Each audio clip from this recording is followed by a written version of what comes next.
Po ang update nitong si Joyce Pahak ng Santa Rosa, Laguna para po sa ating mga kapatid. Panoorin at pakinggan niyo po. Hello po, DJ Cha and Concerted by Lord. Ito po aming bahay, ang lutuan at tirahan. Ito po si Mama. Ayan po, nagluluto po. Busy po siya. Hello, Ma.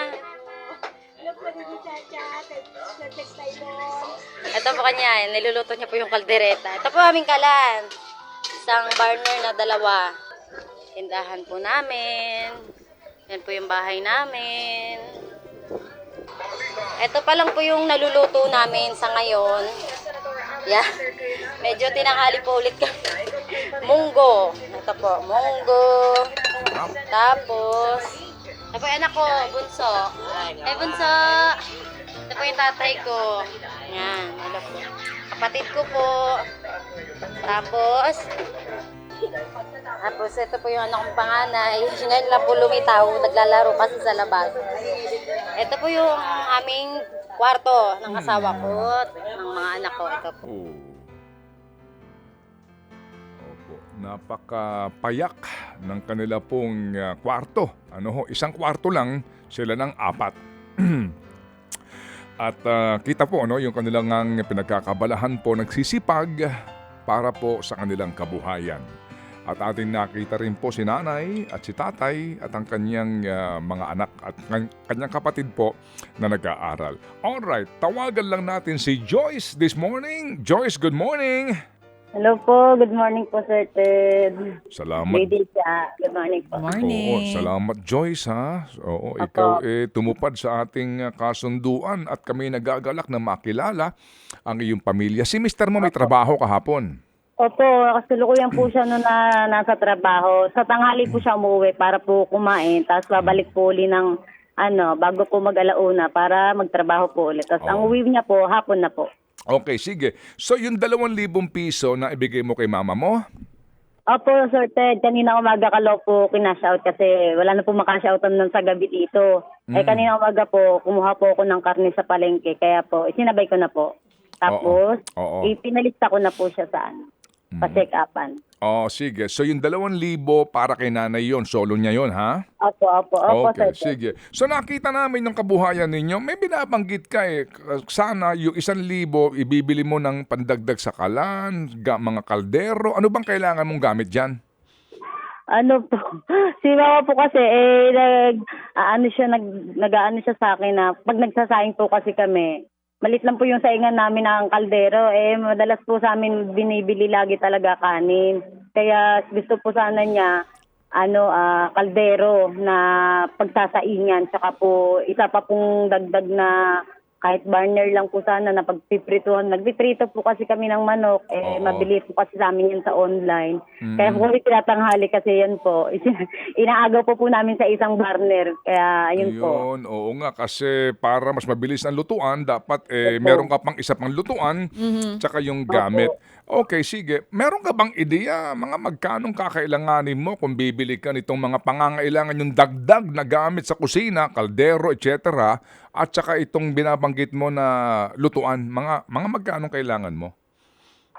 Hindi ko po alam, Sir Ted, kasi wala po akong idea kung magkano po ngayon yung kalan. Pero last time po na sinamahan ko po si Mama mamili nung utang po siya sa yung kaldero pong binili namin na lagayan po ng sabaw ay umabot po siya ng 500. Malaki po yun, malaki po talaga. Okay. Pang sabaw po yun. Pero hindi naman po ganun kalaki. Siguro Sige. po mga less 500 po yung sasaingan ng kanin. So nangungutang kayo sa Bombay? Sa umutang? Sa Bombay po. Saan? Kasi po, sa Bombay po. Sa Bombay ka nangungutang. Magkano interest? Yung kadalasan lang naman po nire-renew namin is 5 to 10K. Pagka po 5K, 1,000 po ang tubo po nila. Arawan po yung hulog. Oo, kapag Ganun po talagang kalakaran po dito sa amin sa lugar namin. Para mabuhay ka at para makasurvive sa puhunan. Ganyan Oo po. nga. So kapag umutang ka ng 10,000 pesos, magkano ang balik mo sa kanya at ilang araw o ilang linggo mo dapat bayaran? Ano po yun? 60 days, 12,000 po. Ang araw po noon, 200 po per day. Ang tubo. Ang tubo po niya sa kabuuan, 2,000 po. Ang hulog po namin, 200 Okay. kada araw. So kumbaga, 60 days, 2 buwan, yung 10,000, ang balik sa Bombay, 12,000. Opo, 12,000 po. Oo. Kailan kayo huling umutang sa Bombay? Ano, last month po. Sige. So yung nga, ito kasi nga ang ginagamit nyo rin pambili ng mga, ito, Opo. pamputahin ninyo. Ano? Opo, pang backup po pag Sige. naubusan po ng puhunan. Okay. Dito sa amin, mas mababa sa Bombay. Hindi, joke lang. Joke. Okay, ganito. Ganito, Joyce. Apa. Ganito, no? Bibigyan ka namin ng 10,000 piso. Lo. Sir, hindi ko pwede. Oh, sige ha. Maraming salamat po. Hiwalay ito sa 2,000 para kay mama mo, di ba? Yung 10,000, baka naman bumili na kayo ng gamit sa kusina at saka yung binabanggit mong burner. Opo, Sir Ted. Oo. Maraming Okay. salamat. Malaking tulong po talaga yan sa amin, Sir Ted. Sobrang... Oo. Huwag kang bibili ng ano ha, yung kalan na diretso, yung tawag doon, yung super kalan. Huwag kang bibili. Ayaw po, hindi po. Wag kang bibili noon ha, yung isa lang tapos Opo, diretso na kasi- kaagad. Ang bilhin Opo, ninyo, delikado nga to yung po. parang ganyan din. Kung sakasakali, sige, subukan mo yung 2 burner. Para meron na kayo, para 4 na yung burner nyo dyan. Apat ang lulutuan nila. Opo. Oo, kasi Parang palagay dinner ko, po kami meron yata yan, mga 3,000 mahigit eh. Oo, okay? And then, of course, no, tsaka yung tangke, na pwede na. And the rest, lahat gamitin nyo para sa gamit ninyo. Para hindi ka na mangungutang, meron ka ng gamit, at importante, si nanay, komportable sa kapagluluto. Opo, Sir Ted. Maraming salamat po sa inyo sa mga happy anonymous po na nagbigay. Sobrang thank you po. Sobrang pagpalain po kayo ni Lord na ginagamit po kayo sa mga katulad po namin. Hindi sa amin galing ito'y galing kay Happy Davaoenyo, kay Happy Ninong, ha? At saka si Happy kay nag-ambag-ambagan ito, tsaka si Happy Anonymous para mabuo natin ang 10,000 piso. Gustong-gusto ito ni Happy Ninong, at saka ni Happy Davaoenyo, ni Happy Kay na napapanood nila, nakikita, narinig nila na yung kanilang pinag-aambag-ambagan ginagamit para sa kabuhayan. Yung nagsisipag ba? Yes. Oo. Eto pa, bukod ano? dyan sa pinagambag-ambagan ni na Happy Ninong, Happy K at Happy Davaoenyo, may mga nagpadala rin dito para sa pang-additional na puhunan at pambili ng school supplies ng mga anak mo kasi Okay. naikwento mo nga yung mga bata. Sobrang So, salamat po. merong additional na 3,500 from Happy Keropi and other Happy Anonymous at 1,000 from Happy Popsy. So, 14,500. 14,500. Hindi ko po ine-expect talaga to. Sobrang nagpapasalamat po talaga ako sa mga Happy Anonymous. Sobrang thank you po talaga sa programa niyo, Sir Ted, na may ganito po. Sobrang thank you po. Pagpalain po talaga kayo ni Lord. Lahat po kayo dyan. Pagpagpalain ka ng Panginoon bilang isang mabuting anak, ha? Yes. Oo, Yes, at masipag Sir Ted. na asawa. 14,500 pambili mo ng school supplies gamit ng mga bata sa Thank you school. po. Oo, at saka itong Sobrang ng thank gamit. you po. Sige. Oo. Ito pa, hindi pa tayo Ano? natatapos. Para daw 15,000 na. Gawin na nating 15,500 yan dahil nag-add din si Happy T-Box ng 1,000 para sa inyo ate at another 1,000 for Anna May. Okay, sige. Yes, so tag 1,000 sila. So ito si Joyce 15,500 at si Anna May mamaya padadalhan po natin ng additional naman na 8,500 Okay. pesos. Amen. Once again, hindi po sa amin, sa ating mga Happy Sige. Anonymous. So, Joyce? Hello, Joyce. Hello po, Sir Ted. Ganto. Joyce, kanina nabanggit ko kay Anna May, ang amin lang lambing sa mga tulad mo na sumasali Opo. sa ating pa-contest na ito. Kasi nga, ang lagi namin sinasabi, higit sa lahat mensahe, di ba? The message. Apo. So, pwede ba nating banggitin lang, kahit hindi na mismo yung Bible verse na iyong Opo. sinambit, no, sinagot, pero yun lang mensahe. Yung message Opo. na iyong binahagi sa amin nung araw na aming kahapon, nung aming kamakapanayam, ano ang message nung araw na iyon? Para sa akin po, ang message po nun para sa akin is huwag po tayong nakatingin lang sa mga nakikita lang natin na bagay sa mundo kasi mas pagbigyan po natin ng laan yung mga hindi natin nakikita. Like po yung ng kaligtasan natin sa Panginoon. Bigyan natin siya ng laan kasi hindi naman natin magagawa lahat ng to. Hindi tayo aasenso, hindi natin masusurvive yung araw natin kung hindi tayo nasa Kanya. So parang yun lang po para sa akin, Sir Ted, mas kay Lord tayo kumugot lagi ng lakas dahil sa Kanya, siyang nakakaalam ng mga plano niya para sa atin. Hindi, wala tayo kung wala din siya. Yun lang po, Sir Ted. Oo, Kaya so- sobrang thank you po talaga. Oo, so lagi mong tatandaan na iyang mensahe na yan, ha? Opo, Sir Ted. Oo, na kumbaga, minsan kayo, nanay mo, hindi nyo malaman saan kayo uutang, pautangin ba kayo ng Bombay kasi may utang pa Sir kayo.